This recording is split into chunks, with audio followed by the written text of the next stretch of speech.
Hello, ഇന്ന് ഞാൻ ലഞ്ചിന് ഗാർലിക് എഗ് റൈസ് ആണ് കേട്ടോ ഉണ്ടാക്കിയേക്കുന്നത്. വളരെ സിമ്പിളായിട്ടുള്ള ഒരു റെസിപ്പിയാണ്. നമുക്ക് വേണ്ട ഇൻഗ്രീഡിയൻസ് നോക്കിയാലോ. ഈ കാണുന്ന ഇൻഗ്രീഡിയൻസ് ഒക്കെയാണ് ആവശ്യം കേട്ടോ.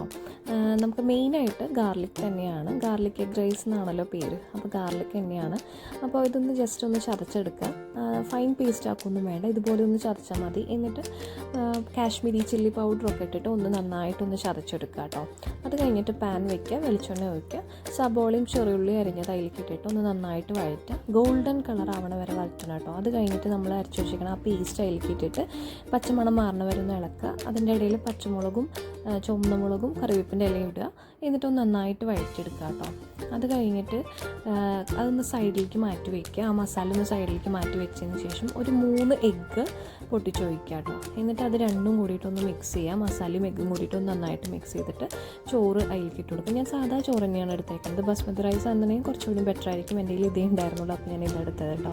അത് കഴിഞ്ഞിട്ട് ഞാൻ ചിക്കൻ 65 ഉണ്ടാക്കാൻ വേണ്ടിയിട്ട് ഞാൻ മസാലയൊക്കെ തിരുമ്മിയിട്ട് ഫ്രിഡ്ജിലേക്ക് വെച്ചിട്ടുണ്ടായിരുന്നു. അപ്പോൾ അതും ഉണ്ടാക്കിയിട്ടുണ്ടായിരുന്നു. എൻ്റെ മോൾക്ക് ഭയങ്കര ഇഷ്ടമാണ് കേട്ടോ ഇത് രണ്ടും. അപ്പോൾ ഞാൻ അതും ഉണ്ടാക്കിയിട്ടുണ്ടായിരുന്നു. ശരിക്കും ഈ ഗാർലിക് എഗ് റൈസ് വളരെ സിമ്പിളായിട്ടുള്ള റെസിപ്പിയാണ് കേട്ടോ. ഈസി പീസി ലെമൺ ക്വീസ് റെസിപ്പിയാണ്. അപ്പോൾ ലഞ്ച് ബോക്സിനൊക്കെ പെർഫെക്റ്റ് ആണ് കേട്ടോ. അപ്പോൾ അതെല്ലാവരും ട്രൈ ചെയ്യുക. അപ്പോൾ ഇത്രയേ ഉള്ളൂ.